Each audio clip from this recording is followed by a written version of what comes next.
Ancaman pemblokiran oleh pemerintah bagi PSE yang tidak mendaftar menjadi sorotan. Ada protes keras yang disampaikan netizen lewat sosial media mengenai ancaman ini. Pasalnya sejumlah platform digital yang terancam ini adalah yang cukup populer, bahkan sangat populer tadi ya di masyarakat. Kita bahas dampak yang akan berimbas jika masih ada sejumlah platform raksasa yang sampai besok belum kunjung mendaftar. Bergabung bersama saya malam ini ada Enda Nasution, pengamat media sosial. Mas Enda, halo, selamat malam. Halo, selamat malam Mbak Puspa. Hai Mas Enda, melihat ada ancaman pemblokiran massal nih terhadap sejumlah aplikasi populer di Indonesia. Ada WhatsApp yang belum ternyata sampai sekarang prosesnya belum diketahui. Kemudian Google.com yang tadi menjadi salah satu atau nomor satu terbesar penggunanya di Indonesia. Nyatanya juga belum mendaftar. Anda melihatnya ini akan seperti apa? Apakah memang ini bukan jadi hal yang penting, yang urgent buat perusahaan-perusahaan teknologi raksasa ini? Mungkin yang pertama mungkin kita perlu kita perlu catat dan kita perlu garis bawahi adalah tentu peran pemerintah di sini untuk memudahkan kehidupan sehari-hari masyarakatnya gitu. Terutama kalau kita hidup di kota besar sekarang yang nggak bisa lepas dari perangkat digital, dari layanan digital, tentunya kita pengen hidup kita jadi lebih mudah ya. Layanan ini berpengaruh banyak bukan hanya saja pada kehidupan kita sehari-hari, tapi juga pada bisnis, pada UMKM, pada pergerakan ekonomi. Kita bicara soal digital ekonomi, ini kan semua bergerak dari layanan-layanan digital itu. Kita bergerak dari satu titik ke titik lain, Google Maps misalnya, kita perlu upload file, kita perlu kerja, itu semua prinsip pertamanya. Jadi saya sih ngelihat bahwa pemerintah juga nggak akan lalai untuk kemudian malah mempersulit kehidupan kita sehari-hari, apalagi banyak di antara kita yang mungkin hidupnya sudah cukup sulit gitu ya. Jadi saya sih tentu sangat banyak berharap kebijakan pemerintah ini justru positif, bukannya malah mempersulit kehidupan kita gitu. Tapi sebetulnya seberapa penting pendaftaran PSE ini untuk pengawasan dan pengamanan data, kemudian penggunaan layanan internet tersebut di Indonesia? Ya, yang pertama gini, saya apresiasi ya, dan bahwa peraturan menteri ini adalah mandat juga dari peraturan pemerintah 2019 sebenarnya, bahwa kemudian pemerintah dan negara harus hadir bahkan di digital space juga gitu, di dunia digital. Sehingga ketika ada komplain, ketika ada permasalahan, ketika ada isu ya, apakah itu data, apakah sekarang kan kita banyak juga dengar pencurian uang, bahkan ada pencurian data, banyak permasalahan yang muncul ya, tantangan-tantangan baru yang muncul. Nah, negara harus hadir di situ, pemerintah harus hadir, dan ini adalah salah satu program yang menurut saya positif untuk kemudian pemerintah bisa punya data, minimal para penyedia layanannya mendaftarkan diri gitu. Tapi ada tapinya. Tapi tentu tadi yang pertama tentu jangan kemudian malah mempersulit kehidupan kita sebagai warga negara gitu ya. Dicarilah jalannya, pasti ada jalan tengahnya. Yang kedua, menurut saya pendaftaran ini akan lebih banyak berguna untuk penyedia layanan baru. Misalnya saya punya startup, saya bisa mendaftarkan Kominfo, saya bisa menambahkan logo Kominfo misalnya di layanan saya, dan saya bilang bahwa sudah terdaftar di Kominfo.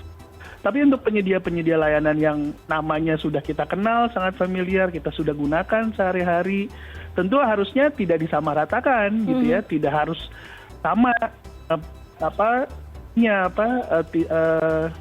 treatmentnya gitu sih, karena kan kita juga sudah menggunakannya sehari-hari dan kita sudah jauh lebih percaya pada mereka gitu. Tapi untuk yang baru, saya rasa ini akan jadi sesuatu yang positif. Tapi untuk yang kayak tadi ya, ada Google, ada Facebook, Twitter, dan lain sebagainya, itu saya bisa kok diajak dialog kan, teman-teman di Kominfo juga sama teman-teman di perusahaan-perusahaan itu juga saling kenal gitu, bisa dipanggil, bisa diajak untuk kemudian melakukan pendaftaran dengan baik gitu, tanpa harus kita tadi ya, kembali jangan menyulitkan kita sebagai konsumen gitu, sebagai warga negara yang membutuhkan layanan-layanan.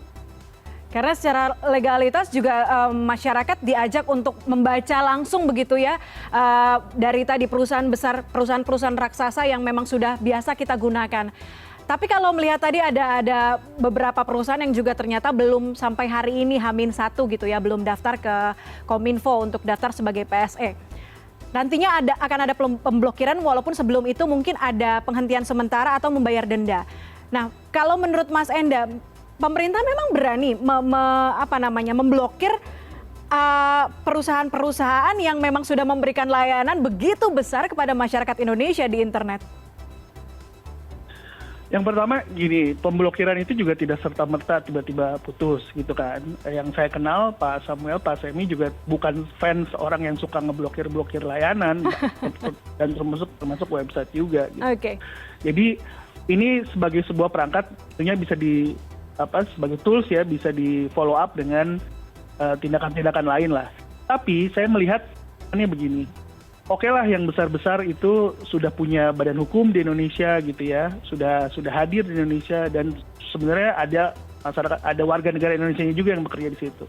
Tapi kan penyedia layanan ini tuh banyak banget ya, dan tidak semua punya representatif di Indonesia dan kita gunakan sehari-hari. Misalnya, gimana dengan Microsoft gitu? Microsoft Office itu bukan sistem elektronik apa? Kan juga sekarang tersedia secara online ya, ada cloud-nya juga. Terus Amazon misalnya, gimana kalau kita belanja di Amazon, apakah tiba-tiba akan diblokir? Jadi agak problematik memang untuk melakukan pendaftaran bagi layanan-layanan yang sudah kita gunakan sehari-hari. Bagaimana dengan Zoom misalnya, bagaimana dengan video konferensi yang lain.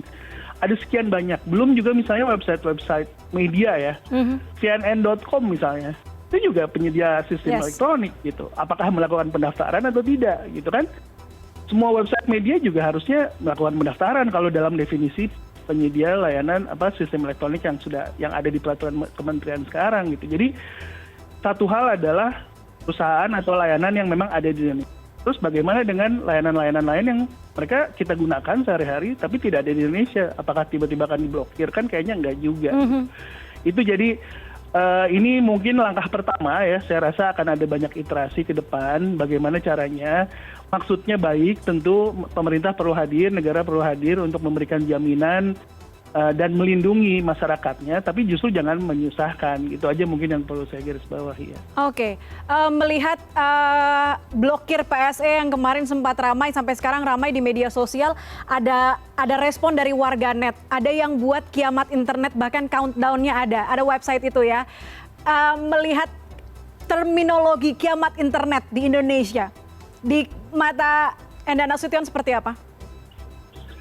Nah, satu sisi saya coba untuk kritis juga kepada teman-teman yang aktif di dunia maya ya. Kayaknya apakah itu ketakutan terhadap intervensi pemerintah terhadap pelayanan ya, misalnya intimidasi terhadap kebebasan berekspresi, lalu kemudian data kita yang diambil semena-mena misalnya, atau penutupan layanan yang bisa dilakukan semena-mena, itu juga tidak akan semudah itu.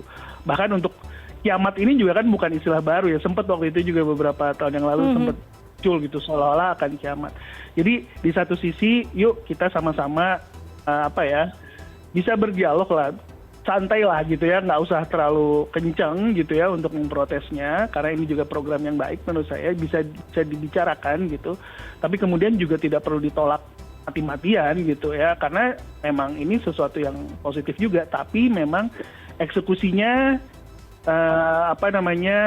proses pendaftarannya itu sendiri, saya baca tuh formulir pendaftarannya nggak mudah juga, kayak Google misalnya gitu ya. Google ada sekian layanan, ada Google Cloud, ada Google Maps, ada Google Play Store, itu apakah harus didaftar satu-satu misalnya gitu.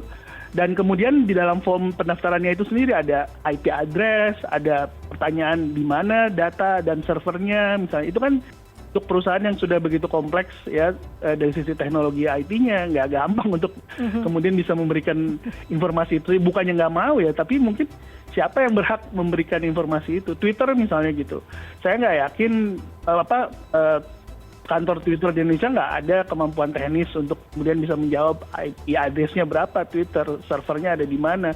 Nah sekarang sudah terdesentralisasi juga dan nggak ada yang tahu secara pasti gitu. Jadi bukan kedua belah pihak ya, pemerintah sendiri mungkin saya rasa punya kebijakan-kebijakan, tidak perlu terlalu saklek, tapi juga masyarakat tidak perlu ketakutan juga bahwa tiba-tiba akan ada kiamat gitu. Oke, artinya literasi digital di Indonesia untuk masyarakatnya memang belum merata begitu ya, sampai ada protes keras seperti ini, dan ini jadi PR besar lagi untuk Kominfo, bukan hanya ngurusin soal PSE tapi lebih ke arah literasi digital untuk masyarakat Indonesia. Mas Enda, terima kasih banyak sudah bergabung bersama kami malam ini di CNN Indonesia Connected. Salam sehat. Thank you, salam sehat juga.